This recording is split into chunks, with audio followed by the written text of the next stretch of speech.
இனிய வணக்கம். ஸ்டைலாஜிக் YouTube channel Krishna studio discussion உளவியல் கொஸ்டின் ஆன்சர்ஸ். ஒரு டேக் சொல்கிறேன், நல்லா நோட் பண்ணிக்கோங்க. ஒரு கேரக்டர் ஒரு மளிகை கடைக்கு போகிறாங்க. போயிட்டு ஒரு பொருள் ஒன்று வாங்குறாங்க. காசு கொடுத்து ஒரு பொருள் ஒன்று வாங்குறாங்க. கடைக்காரர் எடுத்து கொடுக்குறாரு. Take number 2. ஒரு கேரக்டர் மளிகை கடைக்கு போகிறாங்க, காசு கொடுக்குறாங்க. ஆனால் கடைக்காரர் வேறு ஒரு பொருள் எடுத்து கொடுக்குறாரு. கட். அவ்வளோதான். இப்போ இந்த 2 டேக்கில் இருந்து என்னென்னா, நம்ம ஒருத்தர் புக் பண்ணுறோம் அப்படின்றப்போ அவங்க திரும்ப நமக்கு பெனிஃபிட்டாக தான் இருக்கணும். ஆனால் திரும்ப அதுக்கு பதில் நெகட்டிவ் எஃபெக்டாக இருக்குது. அந்த வகையில் பார்த்திங்கன்னா கிருஷ்ணா ஸ்டுடியோ பொறுத்த வரைக்குமே ஆக்டர் கீர்த்தி சுரேஷ், ரஜினிகாந்த், நயன்தாரா. இதில் நயன்தாரா இப்போ கொஞ்சம் ஓரளவு பெட்டர். ரஜினி சாருக்கு பார்த்திங்கன்னா அவங்க ஒய்ஃப் ரொம்ப ரொம்ப ட்ரெஸ் கொடுக்குறாங்க.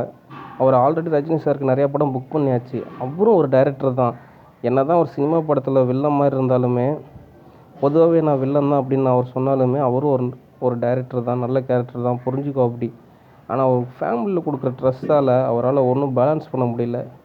அதனால் கிருஷ்ணா ஸ்டுடியோ அவர் சார்ந்து செயல்படுறாரு. அதனால் ஏற்படக்கூடிய ஒரு விஷயந்தான். அவருக்கே தெரியும் அவரோட கர்மம் முடிஞ்சு போச்சு. இருந்தாலுமே அவர் நிறையா படத்தில் புக் பண்ணியிருக்கோம். சீரியலில் இருக்குது. அவருக்கு சீரியல் அப்படின்றப்போ கரெக்டாக இருக்கும். இல்லைன்னா கொஞ்சம் மெடிடேஷன், தியானம் அப்படின்னு ரிலாக்ஸாக இருக்கலாம். ஓகே.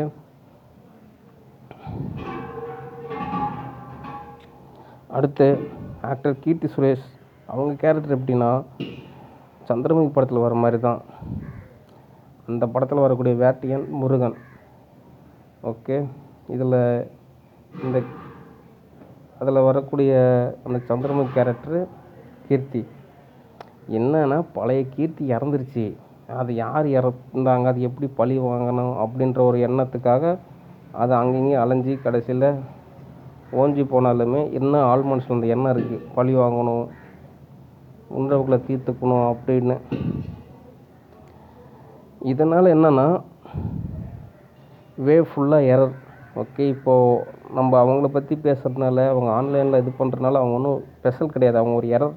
அந்த எரர் சரியானால் தான் நமக்கு ஒரு கிடைக்கும். அந்த கிடைச்சா தான் நம்ம அடுத்த நிலைக்கு முன்னேறி போக முடியும்.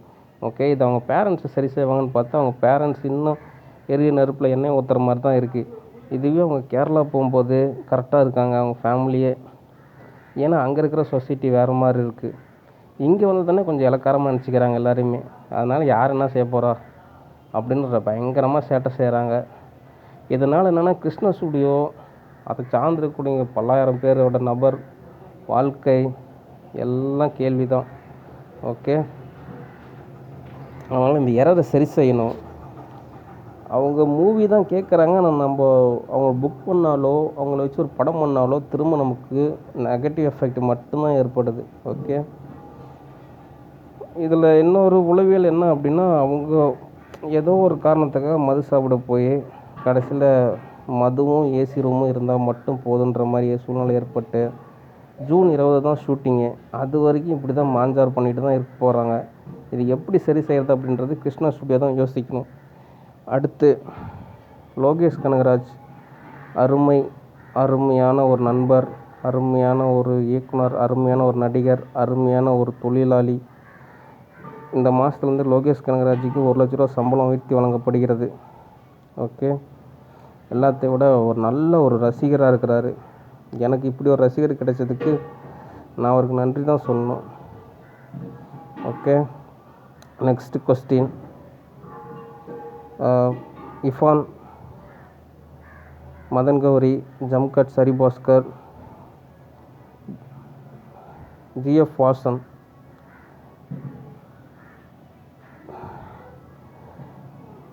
நான் எப்போ சென்னைக்கு வந்தாலுமே ஆர்ப்பாட்டம், ஆர்ப்பரிப்பு, கொண்டாட்டம் அப்படின்னு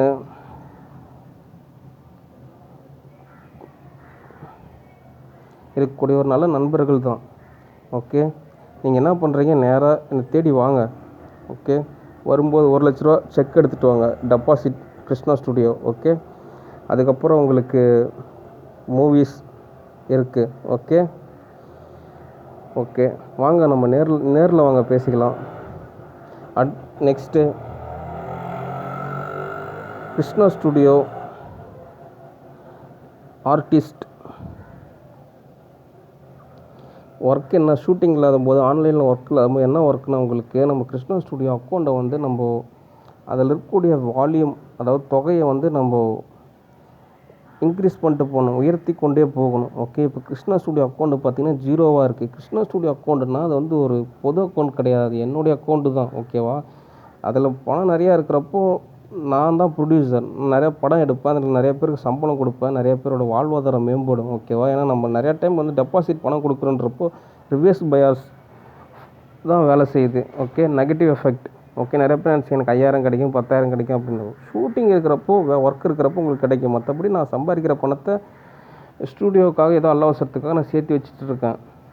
ஓகே, நீங்கள் அதில் போட்டு குழப்பிக்கக்கூடாது. ஓகே, ஸ்டூடியோனால் அது வந்து உங்களுக்கு காப்பாற்றும். நீங்கள் ஸ்டூடியோவை காப்பாற்றுனீங்கன்னா ஓகே, உங்கள் லைஃப் டைம் ஃபுல்லாக உங்களுக்கு சோறு கூட இருக்குது, 2 வேளையும் உங்கள் வீடு தேடியே வரும் ஆர்டிஸ்ட்டுக்கெல்லாம். ஆனால் அதுக்காக நீங்கள் கிருஷ்ணா ஸ்டுடியோக்காக நீங்கள் உழைக்கணும், அக்கௌண்ட்டை இன்க்ரீஸ் பண்ணி கொடுக்கணும், லோகேஷ் கனகராஜ் மாதிரி எதாவது ஒர்க் பண்ணணும்.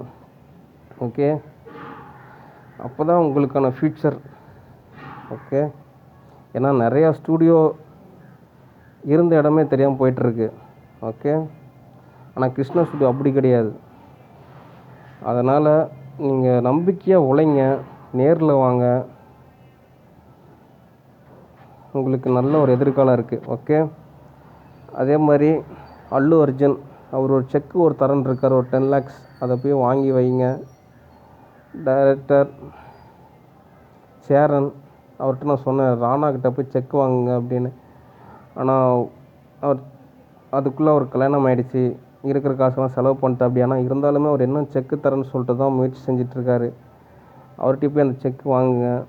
இப்போ வந்து பார்த்திங்கன்னா ஸ்டூடியோன்றது மற்ற ஸ்டூடியோ சார்ந்து தான் செயல்பட முடியும். ஏன்னா நம்ம எடுக்கிற ஒரு படம் எல்லா லாங்குவேஜ்லையும் டப் ஆகும். ஓகேவா, அதனால் நமக்கு இங்கே போட்டி கிடையாது, நமக்கு இங்கே வந்து டெவலப்மெண்ட் அப்படின்ற ஒரு தாட் மட்டும்தான். ஓகே, அதனால் மவுண்டன் ஸ்டுடியோ கொஞ்சம் ஒர்க் பண்ணலைன்னா நீங்கள் போய் ஒர்க் பண்ணுங்கள். ஓகே,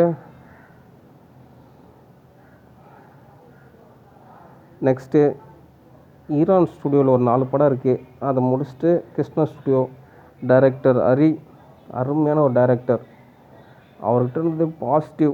அதுதான் ஒரு டைரக்டர், செய்யும் தொழிலே தெய்வம். அதுக்காகவே அவர் புக் பண்ண 100 படங்கள் எடுக்கலாம் அப்படின்னு. அவர் புக் பண்ணதுக்கப்புறம் 2 படம் எடுத்துட்டேன், இன்னும் 98 படம் இருக்குது. அவர் நேரில் வந்தார்னா இந்த படங்கள்லாம் எடுக்கலாம். ஓகே, ஏன்னா ஒரு தொழில் நம்ம செய்யும்போது அந்த தொழிலுக்கு உண்டான நெறிமுறைகள், நேர்த்தி, அந்த பண்பு எல்லாமே தெரிஞ்சு வச்சுருக்கா அப்படி. ஓகே, இந்த பஃபர் ஃபிஷ் என்ன பண்ணும் அப்படின்னா அது ரொம்ப ஒரு உணர்வு அதிகம். அதை புக் பண்ணாலுமே திரும்ப நெகட்டிவ் எஃபெக்டை தான் ஏற்படுத்தும், அதை புக் பண்ணலைனாலும் நெகட்டிவ் எஃபெக்டை தான் ஏற்படுத்தும். அது எப்படி தான் சரி செய்கிறது அப்படின்றது ஒரு கொஸ்டினாகவே இருக்குது. அது அதோட உணர்வுகளை ஒரு லெட்டர் எழுதலாம், ஒரு ஃபேஸ்புக், வாட்ஸ்அப், ஜிமெயில், இல்லை ஃப்ளைட் எடுத்து சென்னைக்கே கூட வரலாம். ஆனால் அந்த உணர்வுகள்லாம் அதுக்கு ஏற்படாது. ஓகே, அதுதான் எரர் யூஎஸ் ஸ்டுடியோவில். அதே மாதிரி இந்த போரிஸ் ஜான்சன் ஒருத்தர் இருக்காங்க, அவங்களுக்கு சினிமா படம் பண்ணணும்னு என்ன இருக்குது, ஆனால் அவங்களோட பதட்டத்தாலேயும் பரபரப்பாலேயும் அப்படி ஒரு அவங்கள வச்சு படமே எடுக்க முடியாத அளவுக்கு ஒரு சூழ்நிலை இருக்குது. ஓகே, அப்போ இந்த எரர்லாம் சரி செய்யணும். நம்ம ஒரு விஷயம் செஞ்சால் அதுக்கு நம்ம திரும்ப பலன் கிடைக்கணும், பாசிட்டிவாக நிறையா விஷயம் கிடைக்கணும். அதுக்கு பதில் ரிவர்ஸ் பயாஸில் நெகட்டிவ் கிடைக்கக்கூடாது. ஓகேவா, அப்படி நெகட்டிவ் கிடைச்சுன்னா சரியான ரிசல்ட்டு கிடையாது.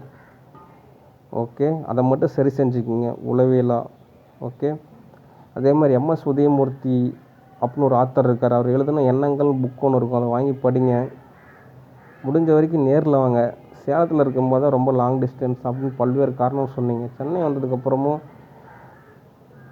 காரணம் சொல்லக்கூடாது. காரணம் சொல்கிறவங்க ஜெயிக்க மாட்டாங்க, ஜெயிக்கிறவங்க வந்து காரணம் சொல்ல மாட்டாங்க அப்படின்னு ஒரு பழமொழி இருக்குது. இருந்தாலும் நேரில் வாங்க, பேசலாம். நம்ம அடுத்தடுத்த படங்கள் இருக்குது. Okay, see you, bye.